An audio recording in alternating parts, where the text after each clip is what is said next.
All right, let's dive into one of nature's greatest engineering feats, the skeleton. I mean, from the tiniest little insect to the biggest whale you can imagine, every single animal needs a way to hold itself together.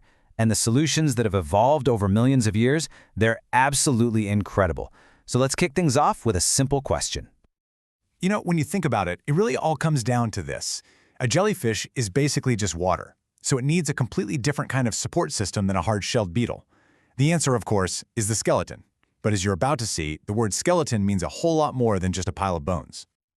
So, here's our plan for today. We're going to start small, looking at the actual materials skeletons are made of, then we'll put the two big ones in our own bodies, bone and cartilage, head to head. After that, we'll zoom out to see the three major ways nature builds a body, and we'll wrap up by looking at all the surprising jobs a skeleton actually has. Okay, first things first, the building blocks. I mean, before we can appreciate these amazing structures, we have to know what they're actually built with. And it turns out, nature's got three main materials in its toolkit. So let's meet chitin. The best way to think about it is like nature's very own lightweight armor. It's not a living material, but it's super tough while still being pretty flexible. And get this, for animals like crabs that live in the water, it can be reinforced with minerals, turning it into a seriously protective shell.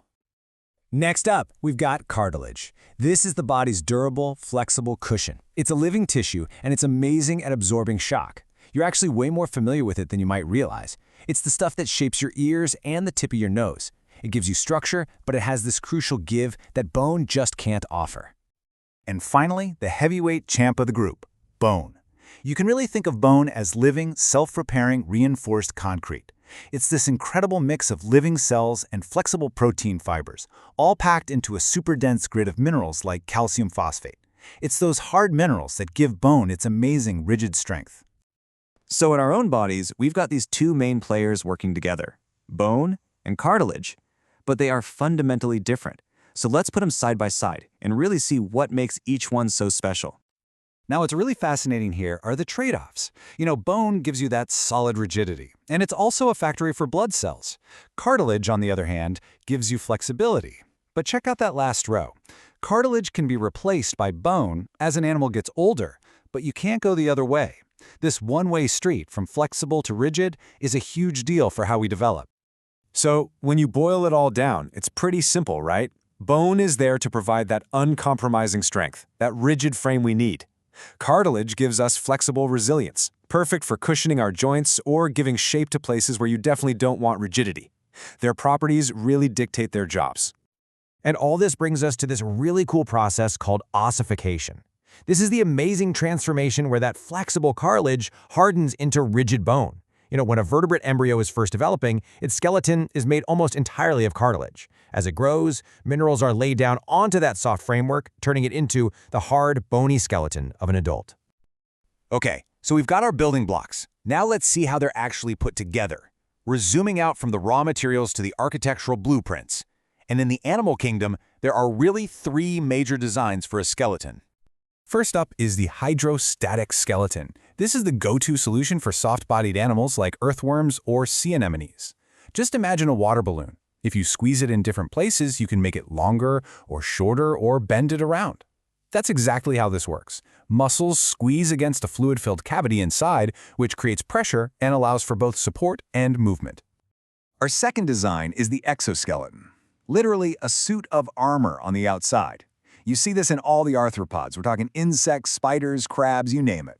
It's made of that tough chitin we mentioned. It offers fantastic protection from the outside world, but it creates one huge problem. How in the world do you grow if your skeleton doesn't? Well, the answer is a wild process called molting. The animal has to literally shrug off its old, tight skeleton. Then, for a short and incredibly vulnerable time, it quickly puffs up its soft body before a brand new, bigger exoskeleton hardens around it. It's a really high-risk, high-reward way to grow, and it's one of the main reasons land insects can't get much bigger than they do. And finally, we get to the design we all know best, the endoskeleton. This is the internal framework found in all vertebrates. That includes us. It's made of bone and cartilage, and its single greatest advantage is that it grows right along with the rest of the body. There's no need for that super dangerous molting process, which allows for continuous growth and ultimately much, much larger bodies. So we know what skeletons are made of, and we know the different ways they're built. But what do they actually do? I mean, you'd probably say, well, they hold you up, right? But believe me, the skeleton's job description is way longer and more surprising than you might think. Actually, your skeleton is a master multitasker. It's juggling at least 5 critical jobs every single day to keep you going. Let's take a quick look at its very impressive resume. So let's run through this list. First, the obvious one, support and framework. It gives us our basic shape. Next, protection. Your skull is a helmet for your brain, and your rib cage is body armor for your heart and lungs. Then there's locomotion. Our muscles pull on our bones to let us move. What about respiration? The movement of the rib cage is actually what allows you to breathe. And last but not least, blood production. Deep inside your bones, the marrow is a factory churning out blood cells. It really is so much more than just a simple frame. And that leaves us with a final thought to chew on.